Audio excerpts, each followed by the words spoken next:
Ouch! Siyan, idinadaan nga ba sa post ang problema nila ni Kimi?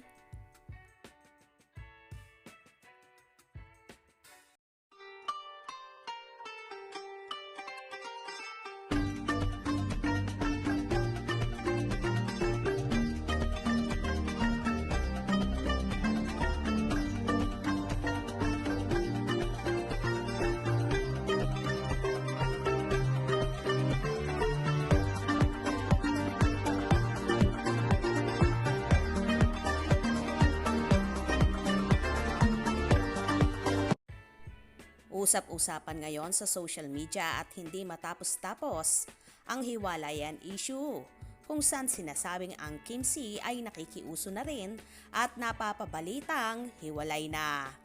Kamakailan kasi ay panay ang hugot ang laman ng Instagram ng actor-director na si Sian Lim. Sana naging una na lang ako. Missing you so much. Still here.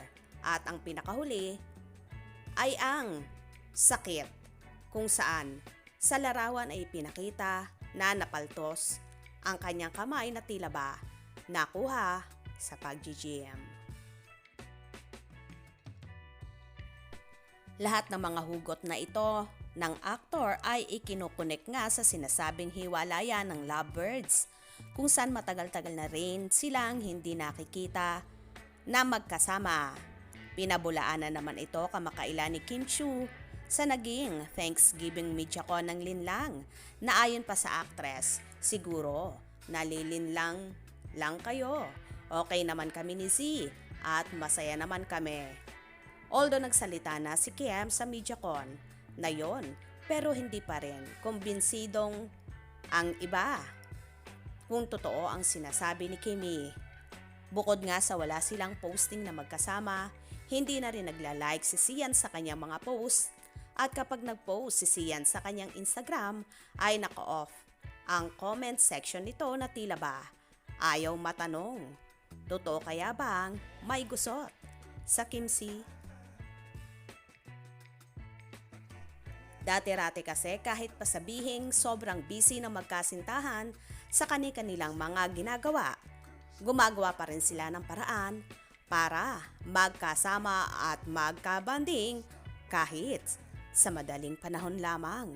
Pero ngayon, talagang tila ba nang lalamig ang kanilang samahan. Anyway, kung meron man na problema sa Kim C ngayon, sana maayos ito sa madaling panahon dahil marami talaga ang nanghihinayang sa more than 1 decade na nilang samahan at pagmamahalan at umaasa na ang kanilang mga tagahanga na sa kasalan at simbahan na mauuwi ang magkasintahang sina Kim Chiu at Sian Lim. For sure, miss nyo na ang Kim C na muling makita na magkasama at magkabanding. Kaya naman tumutok at wag na wag pahuhuli sa mga maiinit na kaganapan. Anong inyong magiging reaksyon sa bidyong ito? Comment below.